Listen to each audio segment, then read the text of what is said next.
In a world with two pay-per-views, and one of those pay-per-views, was long as shit, and the other pay-per-view, was NXT Takeover. I just wanted to say hi to you guys. It's been a little while. I wanted to give my reviews on NXT Takeover, Phoenix, and the Royal Rumble.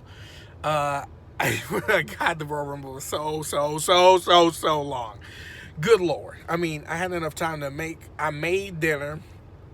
I drove to Dallas. I flew to New York. I flew back because I forgot something at the Dallas airport. I got food while I was at the Dallas airport. And still, we were in the middle of the men's Royal Rumble match. I was like, how was this possible? It was wow. But first, let's talk about NXT Takeover. I have to say that, of course, NXT Takeover is awesome as always. The tag team match was freaking good. The War Raiders are awesome. I want the long bearded dude to I mean, we could skydive together. We could make babies. We could do any. I just want him in my life forever. He's amazing. And of course, Undisputed Era is awesome. It was a great match, great time. I really enjoyed that one. Then it was Matt Riddle and Cassius Ohno. It was all right. Matt Riddle is very good. Ohno is just, no, bye. Anyway, and then Shayna Baszler fought. No! It was the NXT North American Championship. Johnny Gargano is just, oh my God, he's so good. He's amazing. I could watch him wrestle for 8 years straight and not get tired of it. He and Ricochet. Ricochet is like everything I want to be, except a little too short. But he's amazing. He's perfect. He flips. He dives. He's just. I mean, I've never seen an athlete like him. And the crazy thing is, he's been wrestling for years and years and still does that. That's the crazy thing. Their match was just fantastic. I mean, it's January, but they already have a match of the year candidate. And then Shayna Baszler fought Bianca Belair. Bianca Belair is okay. She's not ready quite yet. It's a good thing she's in NXT because that's what NXT does. It helps develop the talent, and she needs more developing. Shayna Baszler, though, is a star. She's going to be a star in the making. She will take Ronda's place if Ronda leaves. If not, she'll be a good worker in tandem with her, I think. Also, the main event was Aleister Black and Tommaso Ciampa. Ciampa is a piece of shit, and that's great. That's awesome. I mean, he's perfect at being a heel. Doesn't want anybody to like him. I liked it better when he didn't have entrance music, so that kind of turns me off a little bit. But I mean, it is what it is. Small things. And Aleister Black is like, I mean, wow. I just like a dream. Like I mean, I give him everything, all my money. I want him to do my taxes. I just want to be around him. And their match was awesome. I really enjoyed it. Definitely the match of the night and one of the matches of the year, even though it's January, was Gargano and Ricochet.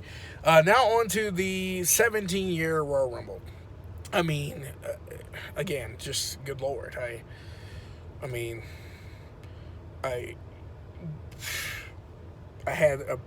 made a baby, we birthed a baby, and the show was still going on. I mean, good Lord. Anyway, so it started off with Becky Lynch and Asuka.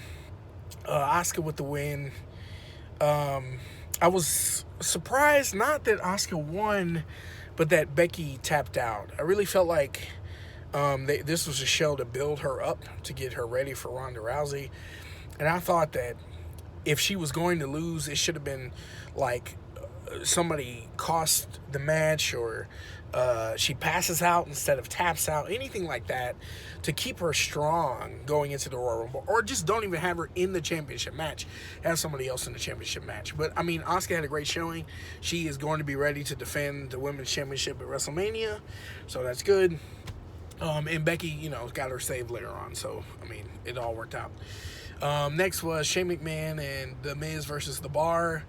Um, I, I mean, it was okay. Shane did a shooting star press and actually landed the thing. Didn't break his neck. That was cool. The Van Shaneinator, as I'm going to call it from now on, because it was the Van Daminator. But Rob Van Dam is MIA and Shane is the king of the day. So I guess it's all about, all about the McMahons, and he's awesome. So it was fine. They won the championships. That was cool. Then we went to Sasha versus Ronda, I believe. That match was actually very good. I like Ronda's matches because they're sloppy. And I don't mean like sloppy the whole way through, and I don't mean like she botches spots the whole time. I just mean it feels random, it feels sudden, it feels like a real fight, which is awesome. And Sasha did really well with that. Sasha's one of the best women that they have going, and they've definitely not used her the right way. I do believe she's going to win the tag championships with Bayley at Elimination Chamber. And, I mean, it is what it is, but she's way, way more than that. At the end of the match, they teased the Four Horsewomen. That was really cool. But yeah, Ronda got the win. Nobody's surprised there. Ronda was going to WrestleMania. The only question was who she was fighting. And I believe Ronda and Becky will be the main event. Now, the only question is, will Charlotte join that main event? But, we got 2 months left, 2 pay-per-views. We'll see what happens. Then it was the Women's Royal Rumble, and I have to say, I was extremely bored by the Women's Royal Rumble. I really was. It just, man, no surprises, no what's going to happen next feeling. I mean, it just felt like nothing was going on for over an hour until Becky took Lana's spot. Just nothing was going on. I mean, it was just... it wasn't very good in my opinion, and it didn't help because the show already had been going on for 2 hours. So you add on a 70+ minute match to a 2-hour show already, knowing that you have 3 more matches. That's tough. So but Becky came in and she did a great job. Nia ended up messing up her leg in the match, and it came down to her and Charlotte, and it was close there. I really thought Charlotte may have won it, and I really, no offense to Charlotte, didn't want her to win. I wanted Becky to win because, God, she is awesome. And fortunately, she did. And she is going on to WrestleMania. And like I said, the only question is, will Charlotte join? And then we went to Daniel Bryan and AJ Styles for the WWE Championship. This match was long, and I love them both, and their chemistry is good, and they worked well. I'm not saying that they didn't work well, but the fact that the crowd was dead took me completely out of the match. And the fact that Eric Rowan coming in looking like he fucking hadn't worked in 8 years, looked like a God, I don't even know how to describe him, but he just randomly comes in, and now we'll be working with Daniel. So I guess, okay, you got a job again, cool. W-2's coming to you. That's awesome if the government's still open. But anyway, he came in, helped Daniel Bryan get the win. So I guess it's good that Daniel Bryan will keep going on. I do like his gimmick a lot, the environmentalist Nazi gimmick is pretty awesome. Daniel Bryan is a transcendent talent. He's one of the only guys I know that is equally, if not better, as a heel than he is as a face. And nobody matches him work-wise. He's just amazing. But the match just didn't connect for me. But it's hard when you're on a 17-year show. When Bertie Danielson is 18 now because the match just ended, it's hard to impress the people. So then it was Brock Lesnar and Finn Balor. I really was excited for Finn. I'm glad he got this opportunity, but I knew what was going to happen. We know Brock Lesnar's going to the main event of WrestleMania. We know that nothing's going to change that. So it's like, yay, Finn got the spot, but at the same time, it's like, nah, because I don't want him to lose like that.